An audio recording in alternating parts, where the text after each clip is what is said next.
Hello guys, অনেক দিন পর আমার একটা বিয়ে বাড়ি পড়েছে, তাই জন্য হাতে একটু মেহেন্দি করে নিলাম। আমি রেডি হয়ে গেছি, এবার যাব বিয়ে বাড়ি। আর এদিকে আমার দিদিও রেডি হয়ে গেছে।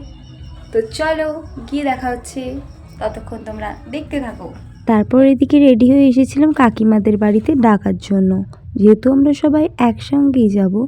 তো এটা ছিল আমার ফুল লুক। আমাকে কেমন লাগছে অবশ্যই কমেন্টে জানাও। আর সত্যি কথা বলতে এই বছরে অনেক দিন পর, আর এটাই হলো এই বছরের প্রথম বিয়ে বাড়ি। আর ঢুকিয়ে দেখি দারুণ সাজিয়েছিল চারিপাশটা। আর এখানে তো বউয়ের কাছে প্রচণ্ড ভিড় ছিল। তারপর কোনো মতে গিফটটা দেওয়ার পরে আমরা চলে গেছিলাম ফুচকা খাওয়ার জন্য। আর ফুচকা খেতে খেতে চোখ পড়ে এদিকে সবাই ড্যান্স করতেই ব্যস্ত।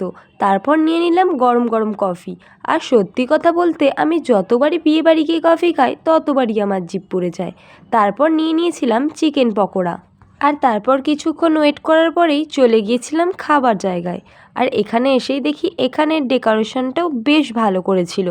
আর এটা ছিল আজকের মেনু কার্ড। তারপর প্রথমেই দিয়েছিল এখানে ফিশ কাটলেট আর সস, আর এখানে সাথে স্যালাডও ছিল। তারপর এখানে ছিল রাধাবল্লভী আর চানা মশলা।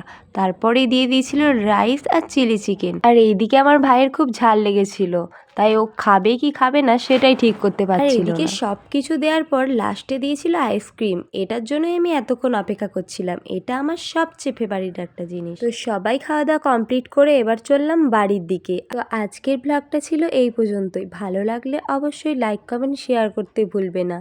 আর যদি আমার চ্যানেলে নতুন হয়ে থাকো অবশ্যই চ্যানেলটাকে সাবস্ক্রাইব করে পাশে থাকবেন। দেখা হচ্ছে নেক্সট কোনো ব্লগে।